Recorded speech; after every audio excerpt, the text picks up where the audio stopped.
about the kinds of obligations. Okay? Kinds of obligations. Starts out, what are the primary classifications of an obligation? These are the ones under the Civil Code. You've got pure conditional. Okay? You've got obligations with a period. Alternative facultative obligation, which means there are multiple objects. You've got joint and solidary obligations, which presupposes multiple subjects. You've got divisible or indivisible obligations. You've got obligations with a penal clause. Okay? We will tackle all that in this chapter. Okay? In this section. Okay? Now, there are secondary classifications which we have already discussed, some of which we've already discussed, others we have not. You've got unilateral and bilateral obligation. Unilateral obligation, one way. The unrequited love. Unilateral. I promise to give you 5,000 pesos. Bakit? Wala. Trip ko lang. Diba? So, I'm the only one obligated. Okay? Unilateral. Bilateral, I promise to give you this cell phone if you give me 30,000 pesos. Diba? Bilateral. Kabilaan. Kuha? You have determinate and generic. That up. If it's a specific object, then it's a determinate or specific obligation. If it's a generic obligation, which means it's just a class of things. We had that in the problems. Okay? You've got civil and natural.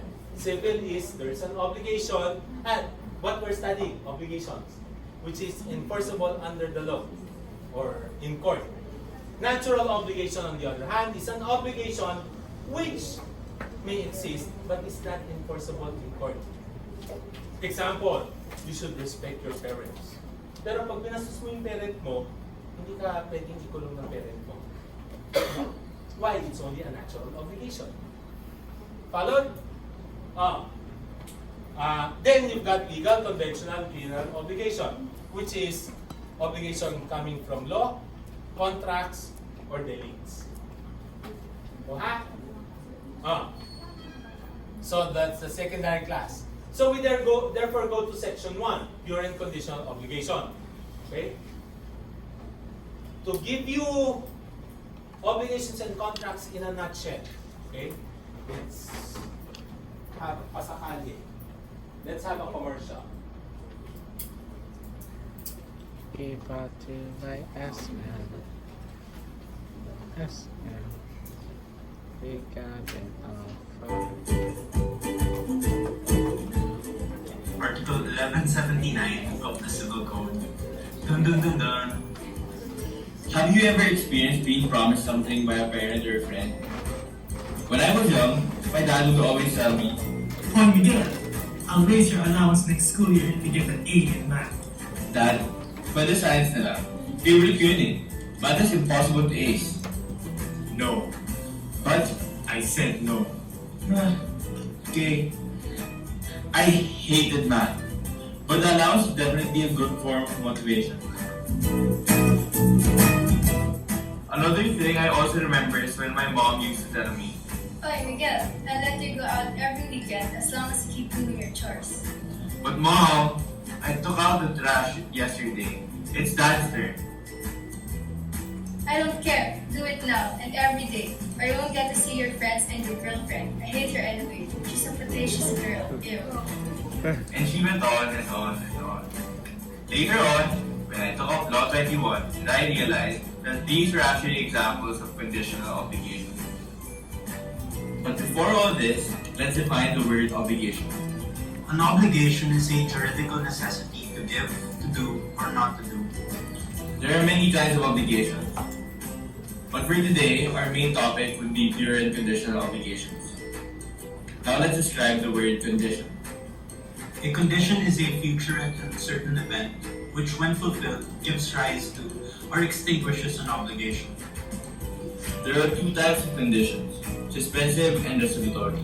In my previous example, the condition given by my dad is a type of suspensive condition, which gives rise to an obligation.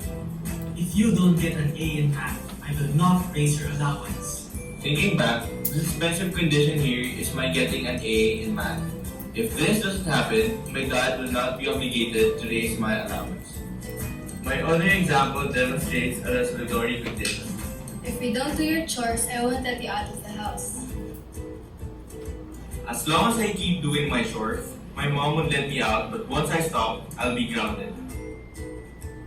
The resolutory condition here, which extinguishes my mom's obligation of letting me out every weekend, is my failure to finish my chores.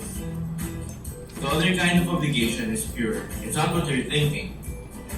So, what is a pure obligation? A pure obligation is one which is not subject to any condition, and no specific date is mentioned for its fulfillment. Therefore, it is immediately demandable. An example of this was when my best friend Jan lent me money. Oy Jan, can I borrow your money naman? Nagbet ako sa Ateneo Lasal game eh. Talo, alat. I don't have money right now eh. Sure, bro. Thanks bro, promise to pay you back whenever you demand or ask for it.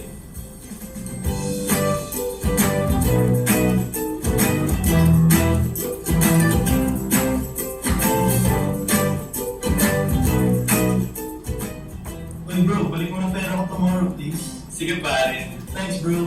Anytime bro, thanks din. Here, there is no condition. My obligation to pay Jan back was immediately demandable.